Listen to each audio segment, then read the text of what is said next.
Shalom, I'm Messianic Pastor Michael Brown, and I want to welcome you to session 8 of this series, Messiah Yeshua's Life, a Messianic Jewish Perspective based on the harmony of the Gospels.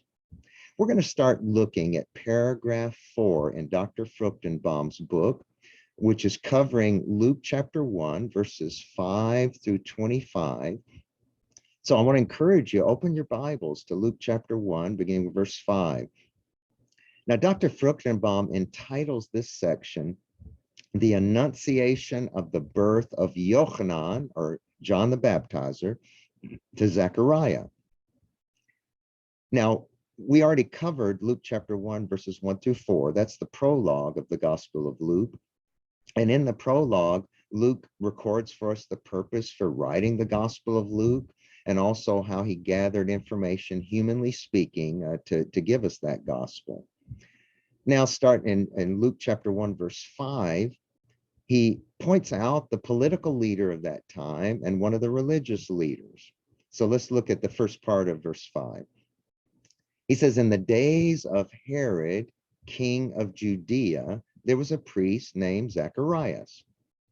Okay, the political leader it mentions the king, that was Herod the Great, who ruled Judea, the Roman province of Judea, or Yehudah in Hebrew, from 37 BC to 4 BC.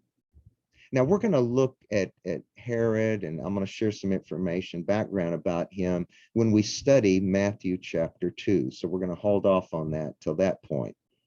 The priest's name in Hebrew was Zachariah, which in English is Zachariah. So in other words, this is the same name as the prophet Zachariah that we have in our Hebrew scriptures. Now, according to Wikipedia, Zachariah is the most common human name in the Hebrew scriptures. There's actually 21 different individuals mentioned in the Hebrew scriptures who had that name of Zachariah or Zachariah.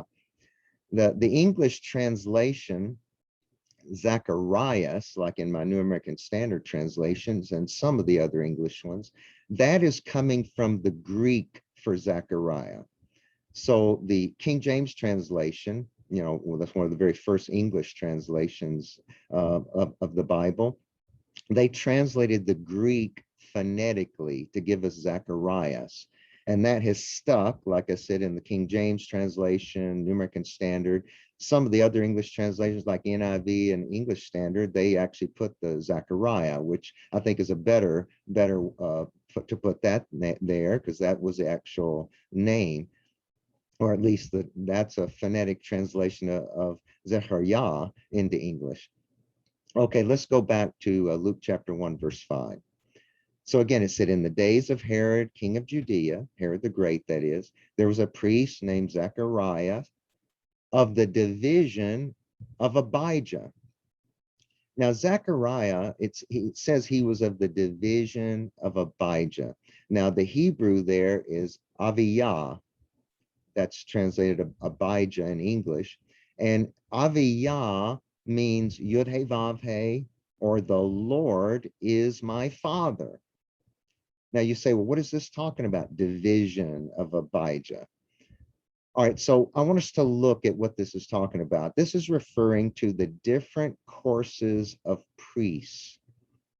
We see in 1 Chronicles chapter 24, verses 1 through 19, that King David, along with the high priest, organized all the priests and the rest of the Levites into 24 groups that are referred to as courses. And the Hebrew word there is misharot, means courses or watches in Hebrew.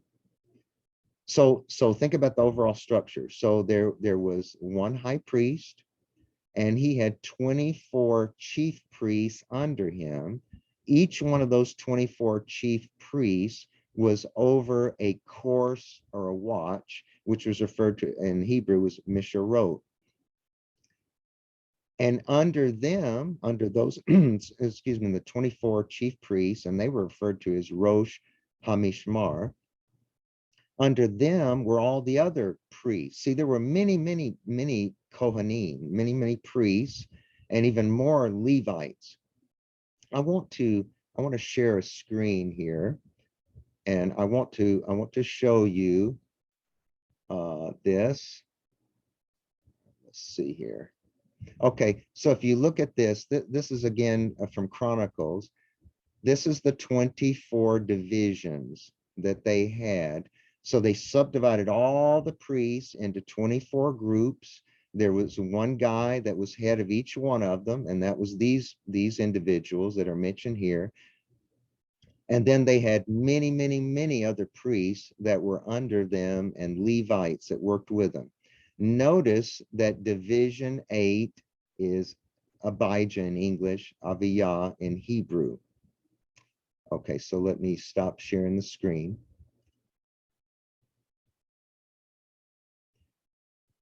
Now, again, Aviyah or Abijah was the 8th listed Misharot.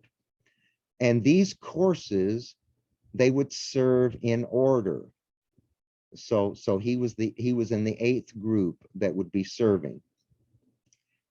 Now, Dr. Fruchtenbaum points out in one of the sources he looked at, after the Babylonian captivity, in other words, when some of the Jews returned under Zerubbabel, only 4 of the original 24 courses that King David had organized, so this is, many years later, only 4 of those original 24 courses actually returned, at least at first.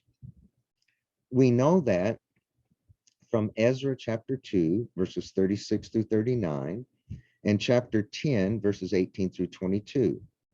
In fact, you can go back and look in those passages. It says there were 4,289 priests who returned. And so they represented 4 of the 24 groups. The 4,289 priests, that was 1/10 of all those who returned. So they all returned. That was around 43,000 of them. Now, what happened was after they returned from the Babylonian captivity and they did rebuild, a temple. It wasn't, of course, anywhere like the Solomonic temple, but when they built that, they took these 4 courses of priests, they divided them by lot into 24 groups. So they took the 4 that were still remaining and they divided them up into 24 groups. And they kept the original names of the 24 courses that were mentioned there in Chronicles, even though they were no longer accurate. In other words, that those particular priests were descendants of that leader or of the family of those leaders that are mentioned.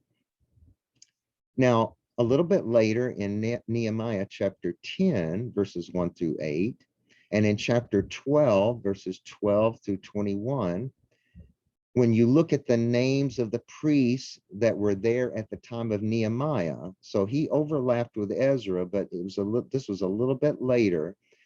We see that some more Jews had come back and some more Kohanim had come back. So by the time of Nehemiah, now 8 of the 24 courses were represented.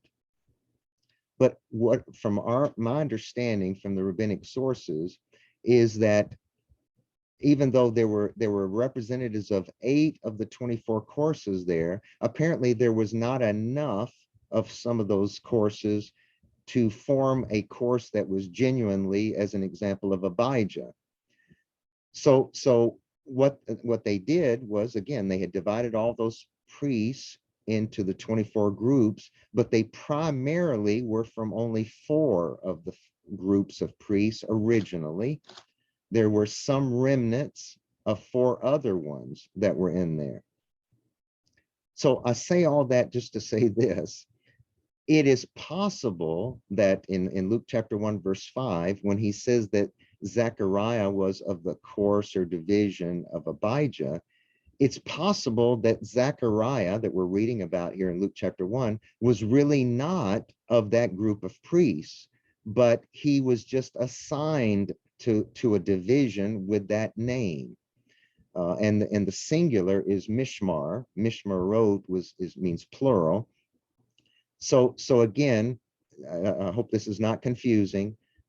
Again, the remnant of priests that came back, they primarily were only 4 of the original 24 courses or divisions or groups that were represented at that time. There were some remnants of 4 other ones, and they divided all them into 24 groups using the original names like Abijah. But those, as an example of the course of Abijah, that didn't mean that they all were really related to Abijah. They were just using that name. So that's what I'm trying to say. So I'm saying that this Zachariah the priest that we're reading about, we don't know for sure that he really was related to Abijah. He could have actually been related to one of the other groups of the priests, but he just was assigned to that group. Now, by the 1st century, Josephus still spoke of only 4 priestly families. So apparently that's going back to when they returned from the Babylon captivity, and there was only 4 of the courses or divisions that were really represented. So apparently that's what Josephus is referring to in the 1st century. He said each of those 4 priestly families contained around 5,000 men each. So that was for a total of 20,000 priests. So that means in the 1st century, so at the time of Zechariah, each mishmar or division had around 750 priests. So there was around 18,000 priests total, or again, around 20,000 with what Josephus said. All right, now each of the 24 mishmar, again, that's singular of the mishmarot, talking about a division, each division served in rotation twice a year, 1 week at a time. So they didn't do 2 weeks together, they did it 1 week at a time. They would start from Shabbat afternoon with the evening sacrifice. So they were responsible for that. They would then go through the coming week to the next Shabbat morning. So they would handle the morning sacrifice and the Musaf offering. And then they would get off shift, and then the next mishmar or division would take over of priests. On the 3 pilgrimage festivals, so that was the Feast of Unleavened Bread, Shavuot or Pentecost in the late spring, and Sukkot, the Feast of Tabernacles in the fall, all the 24 divisions of priests served. So we're talking about throughout the year, they just one mishmar would serve for a given time, except for those pilgrimage festivals. And then in those cases, all of them served, because they needed all those priests, because there were so many more Jews. And remember, all the male Jews were supposed to be showing up for these 3 pilgrimage festivals. For a given week, 50 of the Kohanim or priests in a given mishmar would handle the daily sacrifices during the week, but all the Kohanim of that mishmar would serve on Shabbat, because there was so much more involved to be done. Now, since there were so many priests, how did they determine who was going to do what? So what they ended up doing, so that nobody would get their feelings hurt, they would draw lots. Because priests, if they were trying to just decide as a group, somebody would say, no, I want to do the incense offering, or somebody else, I want to offer this sacrifice, the more prestigious things. And apparently at times there had been some friction among some of them. So they implemented this procedure of just drawing lots. That way they said, hey, God's determining who's going to do what, for this given week. All right, so they would draw the lots, and the lots would determine, for example, and this is not going through all the things that the priest did that week, this is just some of them. They would draw lots to determine who would go and clean the altar, from the previous sacrifices, and get it ready to put the new sacrifice on it. Who would prepare the altar? Who would offer the sacrifice? And there was different sacrifice. So who would offer given sacrifices? Who would receive and if there was sprinkling of blood, who would handle that? Who would cleanse? Who would go into the holy place and cleanse the menorah, the candlesticks, and would replenish them with fresh olive oil. And remember, this was always to be burning at all time. Who would clean the altar of incense in the holy place? What priest would have the honor of offering the incense, in other words, burning the incense? Who would burn various pieces of the sacrifices on the altar? Who would snuff the candlestick and kindle it again? Who would remove and put fresh bread, that's the show bread, on the table in the holy place? And who would do other duties? Like I said, I'm not going through an exhaustive list there. So they would draw lots for all these things. Now, the burning of the incense was considered the most formidable part of the temple service. And it was the only office for which the lot was cast anew for the evening sacrifice. So remember, each day they'd have a morning sacrifice that was around 9 in the morning. They'd have an evening sacrifice around 3 p.m. Or sometimes maybe a little bit later, closer to twilight. So when they would draw the lot, normally whoever drew a lot, they would handle the morning and the evening. But the exception was the burning of the incense, which again was, I think, the most prestigious thing for them to do.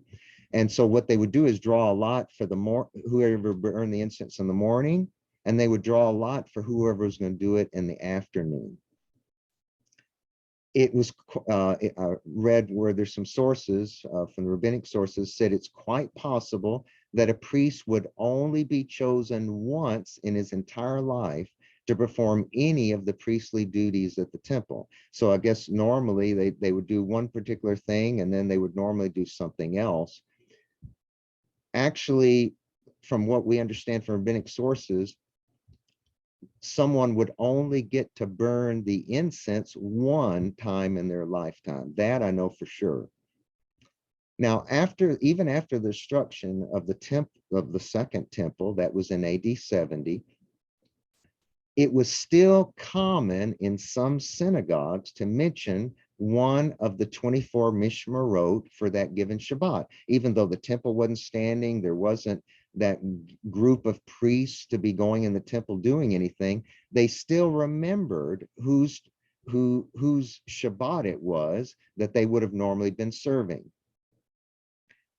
Now, also, just so you know, there was a group of Israelites. So these are non-priests, these are non-Levites who were assigned to each of the Mishmar or watches, and they would fast and read the story of creation in Bereshit or Genesis chapter 1, Monday through Thursday of that week that they were assigned for. And this system was resumed with the return from Babylon. So again, we talked about the 24 Mishmar, these divisions. So these were of Kohanim or priests. There also were Levites. Now those are non-priests that also were assigned for that Mishmar, and they assisted the Kohanim with their duties for that week. And then, as I just mentioned, there were non-Levites, so they could have been of any of the other tribes of Israel, and they were assigned as well to that Mishmar. Obviously, it's not everybody in Israel, but there were some that were chosen that they were assigned as well, and they had that duty again to pray and fast for that week, and to, again, they kept reading through the creation story during that week. So this was a big operation, you know, every time one of these courses would be responsible. There was a lot of people involved. The Jewish historian Josephus claimed to be a member of one of the 24 courses. He actually said he was of the first group, Yehoariv. That's mentioned in 1 Chronicles 24, verse 7. Okay, so that just gives you some background. That's all that background about where in Luke chapter 1, verse 5, that it said this priest Zachariah of the course of Abijah. So now you know the background of that. Okay, so let's look in our text again. Let's look at this priest in particular. In Luke 1, verse 5, I'm going to just read the first part again. In the days of Herod, king of Judea, so that's Herod the Great, there was a priest named Zachariah of the division of Abijah or Abijah. And now it says, and he had a wife from the daughters of Aharon or Aaron, and her name was Elizabeth. Dr. Fruchtenbaum points out in his book that if we could definitively determine when Zachariah's Mishmar, or course, the one of Abijah, was serving, if we knew for sure which week of the year they served at that time in the first century, then we could determine when his son Yochanan was going to be born, because that was going to be around 9 months later. And therefore, we could determine when Yeshua was born. And let me just interject that over the years, various people have given theories about this, and it's saying that the course of Abijah served at this particular point in time in the year, and therefore they would go back and calculate and say Yeshua was therefore born on such and such a date. Now, Dr. Fruchtenbaum doesn't believe any of them have historical foundation. Now, I will say this because some of the people will refer to this. The Talmud, in the Babylonian Talmud, it states that the division of Yohariv, that was the first group, was in service on the day of the destruction of the first temple. And by tradition, they say when the second temple was destroyed in AD 70. Now, let me just say, that's the Talmud. That's not inspired of God. That's a historical source, may or may not be correct. So we really don't know for certain that that is when the division of Yohariv, the first group, was serving. And I remember I said Abijah was the 8th group, so they would have gone, to the 8th week. That was the first week, so they would have done 7 more weeks. We don't know for absolute certain that it was on Tisha B'Av that the first division was serving. Incidentally, let me just interject that, I mean, we do know, from the scriptures that the first temple was the Solomonic temple was destroyed right around Tisha B'Av. Whether it was on that very day, it was within days of it. But the second temple, we don't really know that for sure. That's just Jewish tradition that says that it was the exact same day as the first temple got destroyed. So that's why I'm saying during the time of Zechariah in the first century, and of course this was like 70 years earlier from when the temple is going to be destroyed. We don't know for sure that the first division, the first Mishmar, was serving there on Tisha B'Av, the 9th of the month of Av. But again, these are theories, and you'll probably read on the internet. You'll hear people saying, "Oh, this is when the division of Abijah was serving." Again, they may or may not be correct. That's kind of the point I'm saying. We can't say definitively. Okay, the priest, this priest's name again in Hebrew was Zachariah, which is in English again is Zachariah. According to Wikipedia, Zachariah is the most common human name in the Hebrew scriptures. There are 21 different individuals mentioned in the Hebrew scriptures who had that name.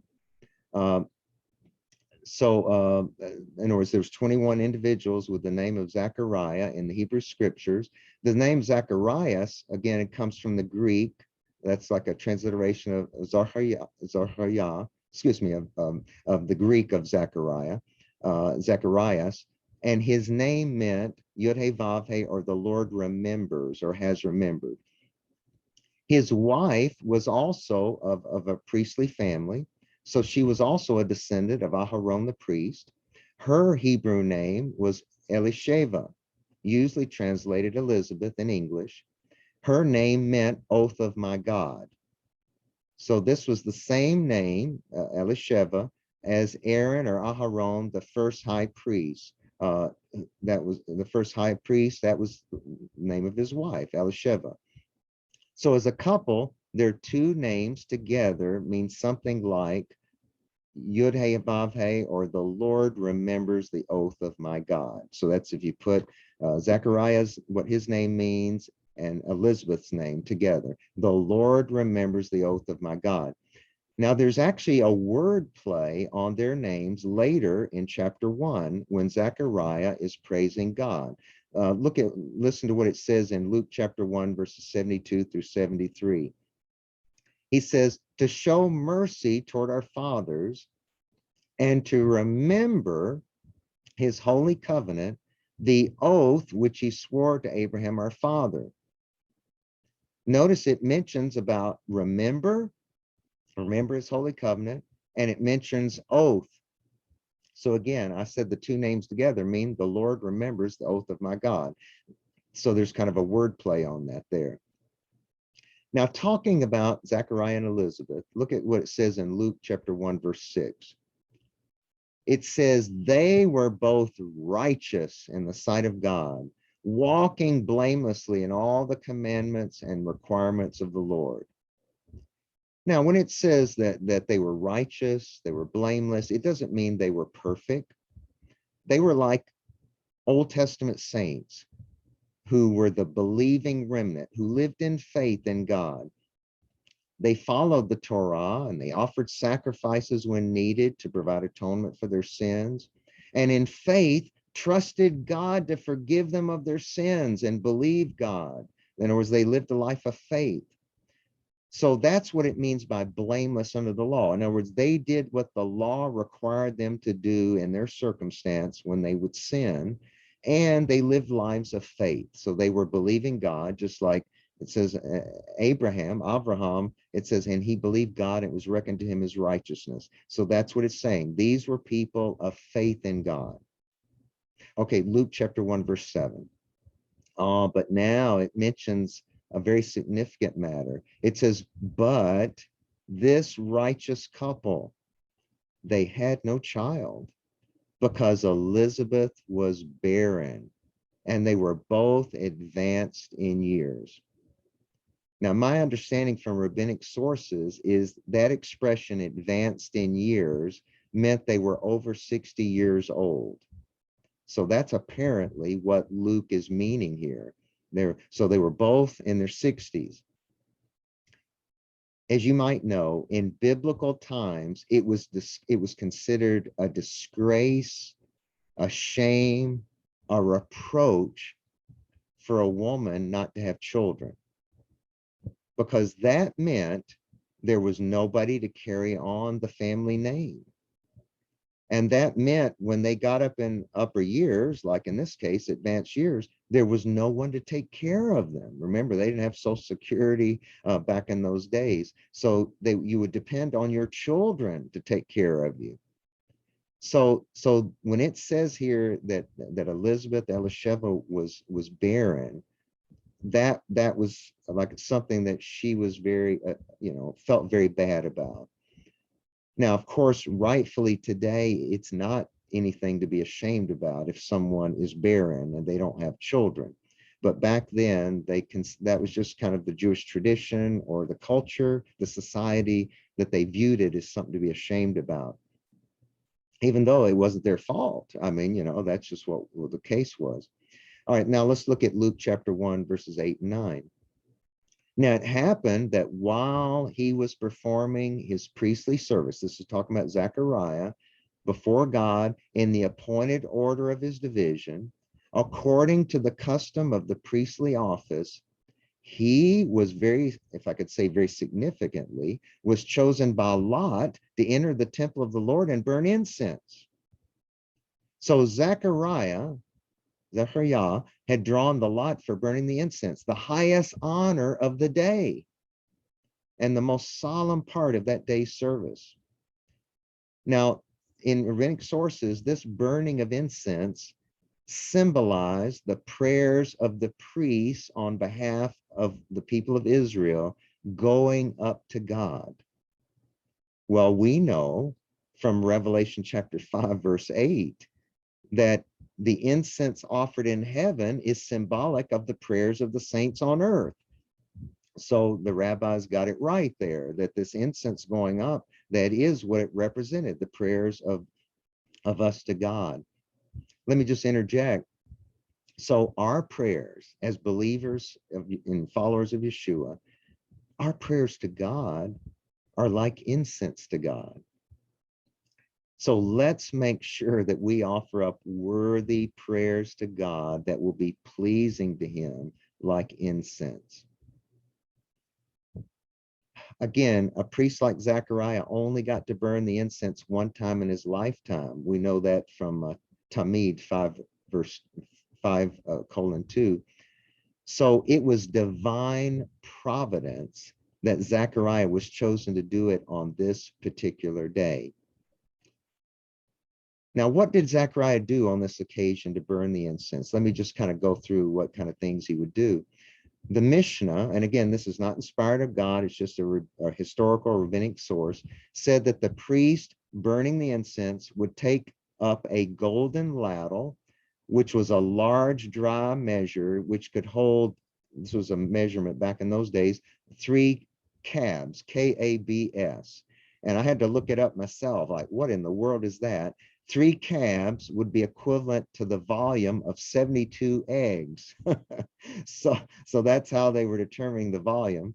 And so that's how big this ladle was. You could put 72 eggs in it.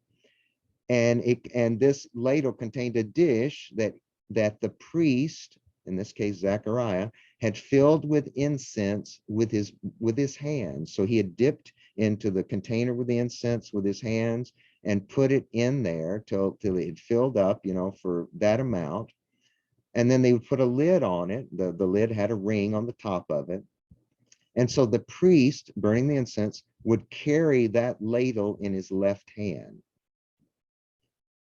In the holy place, after the fresh showbread had been put out on the table, after the menorah had been replenished with oil, because remember it was to be burning continually, then the superintendent, whether that was the high priest or somebody else, would then say, it's time to burn the incense. So he would tell the priest, in this case, Zechariah, go burn the incense. So everybody else would leave the holy place. So that priest was the only one in the holy place at that time. He would take the hot coals from the altar of sacrifice outside the temple. He would put that in a fire pan, and he would carry the fire pan in his right hand. Okay, so think about it. In his left hand, he's got the ladle that's containing the incense. In his right hand, he's got a fire pan with burning coals in it. And so then the priest would go into the holy place. Let me show you. Well, actually, I don't have it ready, so I'll show it to you later. All right, but then the priest would take the hot coals in the fire pan and put them upon the altar of incense that stood in front of the thick curtain, separating the Holy of Holies from the holy place. So let me just kind of recap. This is what I was going to show you in the diagram. So it goes in the holy place. To his right was the table of showbread. To his left was the menorah that was to be burning continually. Straight ahead of him, right in front of the curtain that separated the holy place from the Holy of Holies, there was the altar of incense. And that altar of incense was positioned, as best they knew, about the same place where the Ark of the Covenant would be inside the Holy of Holies. Now, if you're not aware of this, all right, so as an example, in the first temple, in Solomon's temple, when he would be burning that incense on that altar of incense, if you went straight ahead through that curtain, that was where the Ark of the Covenant was. In the second temple, which is in the Herodian temple, the one that was standing at the time of Yeshua, that there was no Ark of the Covenant inside the Holy of Holies. The Holy of Holies was empty. It did have my understanding from rabbinic sources is it did have a platform, I think was 3 finger widths high, and that was to represent where the Ark of the Covenant would have been in the first temple. But again, so in the second temple, this would have been when Zechariah was doing this, that there was no Ark of the Covenant there in the Holy of Holies. So he's burning the incense. So this, again, this was like the greatest honor because that was getting closest to where the Ark of the Covenant symbolically would have been in the Holy of Holies. Now, this, when he would take the coals, he would put that on the altar. Remember, he brought those in from the altar outside. Then he would spread the incense on it. Then it would cause a cloud, a sweet smelling cloud or smoke to ascend that would fill the place. And it would actually even go into the Holy of Holies. So it would go into, in the first temple where the Ark of the Covenant was. Now it's going into the Holy of Holies that's empty. And this special incense was to be burned perpetually before the Lord, in other words, twice a day, upon this golden altar of incense. That's mentioned in Exodus 30, verse 8. So it's called the perpetual offer. Then after doing that, the priest would prostrate himself. He would bow before the Lord, and then he would leave the holy place. We know that from Talmud 33a. All right, I'm going to stop here, and then we're going to continue looking at this with Luke chapter 1, verse 10 next time. So if you haven't already, I want to encourage you to read Luke chapter 1, verses 10 through 25, and we'll continue looking at that in our next session. So God bless you, and I hope you will join us for session 9 next time. Shalom.